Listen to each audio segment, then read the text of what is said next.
ఆంధ్రప్రదేశ్లో మరోసారి ఉగ్ర కలకలం సృష్టిస్తోంది. అన్నమయ్య జిల్లా రాయచోటిలో కొత్తపల్లి కాలనీలో ఇద్దరు మోస్ట్ వాంటెడ్ ఉగ్రవాదులను తమిళనాడు టెర్రరిజం స్క్వాడ్ పోలీసులు అరెస్ట్ చేశారు.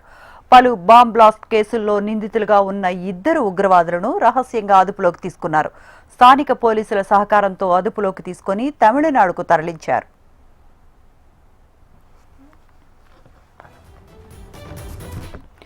30 సంవత్సరాలుగా మారు పేర్లతో రహస్యంగా రాయచోటిలోని అబూబాకర్, సిద్దకి, మొహమ్మద్ అలీలు తలదాచుకున్నారు. రాయచోటిలో 200 మందికి శిక్షణిస్తున్నారు. ఈ విషయాన్ని ఐబీ గుర్తించి సమాచారం ఇవ్వగా తమిళనాడు ఏటీఎస్ పోలీసులు వారిని అరెస్ట్ చేశారు. ఈ ఇద్దరు ఉగ్రవాదులను తమిళనాడు న్యాయమూర్తి ఎదుట హాజరుపరచనుంది ఏటీఎస్.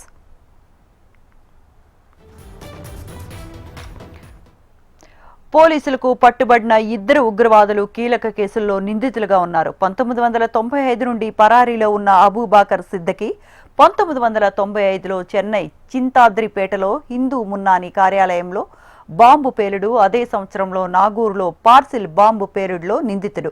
1999లో చెన్నై, తిరుచి, కోయంబత్తూర్, కేరళలో 7 చోట్ల బాంబులు పెట్టిన కేసుల్లో సిద్దకి ప్రధానంగా ఉన్నట్లు తెలుస్తోంది. 2011లో మదురైలో ఎల్కే అద్వానీ రథయాత్ర సమయంలో పైప్ బాంబు, 2012లో వెల్లూరులో డాక్టర్ అరవింద్ రెడ్డి హత్య, 2013లో బెంగళూరు మల్లేశ్వరంలో బీజేపీ కార్యాలయం సమీపంలో బాంబు పేలుళ్ల కేసులో నిందితుడిగా ఉన్నాడు సిద్దకి. మరోవైపు 26 ఏళ్లుగా పరారీలో ఉన్నాడు మొహమ్మద్ అలీ. 1999లో తమిళనాడు, కేరళలో బాంబు ఉంచే ఘటనల్లో సిద్దకి భాగస్వామిగా ఉన్నాడు. రైట్, ఇదే అంశానికి సంబంధించిన మరిన్ని అప్డేట్స్ మా కరెస్పాండెంట్ చంద్రమోహన్ లైవ్ లో ఉన్నారు. చంద్రమోహన్. శ్రవంతి, ప్రశాంతంగా ఉన్న అన్నమయ్య జిల్లాలో ఒక్కసారిగా ఉగ్ర కలకలం రేగింది. ప్రధానంగా నిన్న రాత్రి తమిళనాడుకు సంబంధించిన ఏటీఎస్ పోలీసులు ఇద్దరు ఉగ్రవాదులను అదుపులోకి తీసుకుని తమిళనాడుకు తీసుకువెళ్లిపోయారు. ఈ నేపథ్యంలో రాయచోటి ప్రాంతంలోనే పెద్ద ఎత్తున కలకలం రేగింది. అలాగే అన్నమయ్య జిల్లాతో పాటు ఉమ్మడి కడప జిల్లాలో కూడా ఈ అంశం పెద్ద ఎత్తున చర్చనీయాంశమైంది. ప్రధానంగా ఎప్పుడూ లేని విధంగా ఇద్దరు అంత తీవ్రవాదులను అరెస్ట్ చేయడంతో ఇక్కడంతా కూడా పెద్ద చర్చనీయాంశంగా మారింది. పోలీసులు కూడా హై అలర్ట్ ప్రకటించారు. ప్రతి ప్రాంతంలో కూడా తనిఖీలు నిర్వహిస్తున్నారు.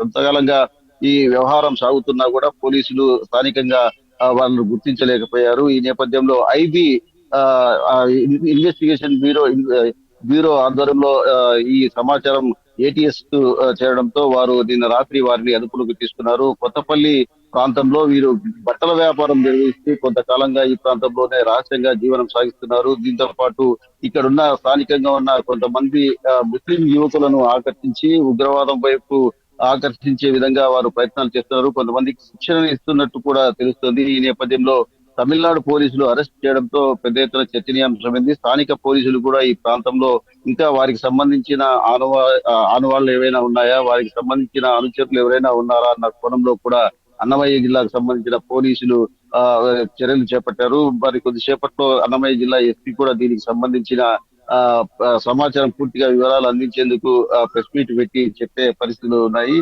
ప్రధానంగా సిద్దికి పలు సంఘటనల్లో నిందితుడిగా ఉన్నారు. బాంబు పేలుళ్లు, అలాగే బాంబు దాడులకు సంబంధించిన వ్యూహాలు రచించడంలో సిద్దికి ప్రధానమైన వ్యక్తిగా ఉన్నారు. అలాగే అబూబాకర్, మహమ్మద్ అలీ అలియాస్ వేలాయ పలం వీళ్ళిద్దరూ కూడా కీలకంగా వ్యవహరిస్తూ వచ్చారు. దక్షిణ భారతదేశంలో పలు సంఘటనలకు వీళ్ళు పాల్పడినట్టు తెలుస్తుంది. ప్రధానంగా కర్ణాటక, తమిళనాడు, కేరళ రాష్ట్రాలతో పాటు వివిధ ప్రాంతాల్లో బాంబు పేలుళ్లకు కారణమైనట్టు తెలుస్తుంది. వీరిపైన పలు కేసులు ఉన్నాయి. గత 35 ఏళ్లుగా వీరు రాయచోటి ప్రాంతంలోనే ఉంటూ మసీదుల్లో తలదాచుకుంటూ కొన్ని ఇళ్లలో అద్దెకు ఉంటూ తరచూ స్థావరాలు మారుస్తూ ఉన్నట్టు తెలుస్తుంది. వీరిని గుర్తించడంలో కొంత పోలీస్ యంత్రాంగం విఫలమైంది. ప్రధానంగా కొత్తపల్లి ఏరియాలో మొదటి నుంచి కూడా ఈ ముస్లింస్ అత్యధికంగా నివసించే పేదరికంతో మగ్గిపోయే ముస్లింస్ అందరూ కూడా ఈ ప్రాంతంలో ఉంటారు. వారికి ఏమాత్రం అనుమానం రాకోకుండా, ఇతరులకు ఏ రకమైన సమాచారం ఇవ్వకుండా వారికి సంబంధించిన పూర్తి కార్యకలాపాలను నిర్వహిస్తున్నట్టు తెలుస్తుంది. ఈ ప్రాంతాన్ని కేంద్రంగా చేసుకుని ఇతర రాష్ట్రాల్లో పలు సంఘటనలకు పాల్పడినట్టు తెలుస్తుంది. 1995 నుంచి కూడా వీరు ఈ కార్యకలాపాల్లో ఉన్నట్లు తెలుస్తుంది. స్థానికంగా ఉన్న కొంతమంది యువకులను కూడా వీరు ప్రేరేపిస్తున్నట్లు తెలుస్తుంది. వీరిని తమిళనాడుకు సంబంధించిన పోలీసులు అరెస్ట్ చేసి తమిళనాడు హైకోర్టులో వీటిని హాజరుపరిచినట్టు తెలుస్తుంది. భవిష్యత్తులో మరిన్ని బాంబు పేలుళ్లు అలాగే ఇతర ఉగ్ర కార్యకలాపాలకు సంబంధించిన వ్యూహాలు వీరు రచిస్తున్నట్లు పోలీసుల విచారణలో తేలినట్టు తెలుస్తుంది.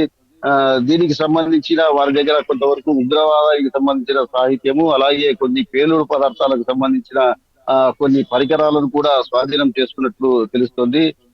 అలాగే వీరు ఇంకా ఏ కార్యక్రమాలు చేపట్టారు, కడప జిల్లాతో పాటు ఆంధ్రప్రదేశ్ లో కానీ తెలంగాణలో కానీ ఏవైనా ఇటువంటి కార్యకలాపాలకు ఏవైనా పాల్పడ్డారా అనే కోణంలో కూడా పోలీసులు విచారణ చేస్తున్నారు. ప్రధానంగా ఏటీఎస్ యాంటీ టెర్రరిస్ట్ స్క్వాడ్ కు సంబంధించిన అధికారులు గత కొంతకాలంగా వీరిని వలవేసి పట్టుకున్నట్టు తెలుస్తుంది.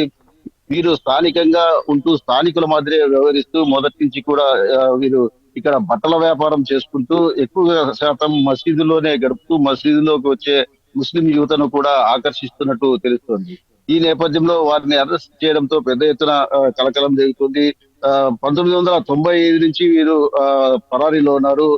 చెన్నై చితాద్రిపేటలో హిందూ మున్నాని కార్యాలయంలో బాంబు పేలుడు, అలాగే 1995లో నాగూర్ పార్సిల్ బాంబు పేలుడుకు సంబంధించిన కేసులో ఉన్నారు. 1999లో చెన్నై, తిరుచి, కోయంబత్తూరు, కేరళలోని 7 చోట్ల బాంబులు ఉంచి వాటిని పేల్చే ప్రయత్నం చేసినట్టు కూడా తెలుస్తోంది. 2011లో మదురైలో ఎల్కే అద్వానీ రథయాత్రకు సంబంధించి జరుగుతున్న సమయంలో పైప్ బాంబులు వినియోగించినట్టు కూడా తెలుస్తుంది. దీంతో పాటు ఒక హత్యలో కూడా వీరు కీలకమైన పాత్ర పోషించినట్టు తెలుస్తుంది. మొదటి నుంచి కూడా వీరు ఈ యాక్టివిటీస్ లో ఉన్నా కూడా వీరు ఏ మాత్రం అనుమానం రాకుండా స్థానికంగా గానీ వీరి కదలికలు గానీ ఏమాత్రం ఎవరికి తెలియకుండా చాలా జాగ్రత్త పడ్డారు. స్థానికంగా ఉంటూ వీరు ఇక్కడే కొన్ని స్థానికులు అన్నట్టు కొన్ని ఆధారాలను కూడా రెడీ చేసుకున్నట్టు తెలుస్తుంది. ఆధార్ కార్డు అలాగే మిగతా కొన్ని బ్యాంక్ అకౌంట్లు కూడా ఇక్కడ ఉన్నట్లు తెలుస్తుంది. వాటన్నిటిపైన కూడా ఏటీఎస్ పోలీసులు స్థానికంగా ఉన్న పోలీసులకు సమాచారం అందించి వారి కార్యకలాపాలకు సంబంధించిన పూర్తి సమాచారం ఇవ్వాల్సిందిగా కోరినట్లు తెలుస్తుంది. Right Chandramohan, thanks for the details.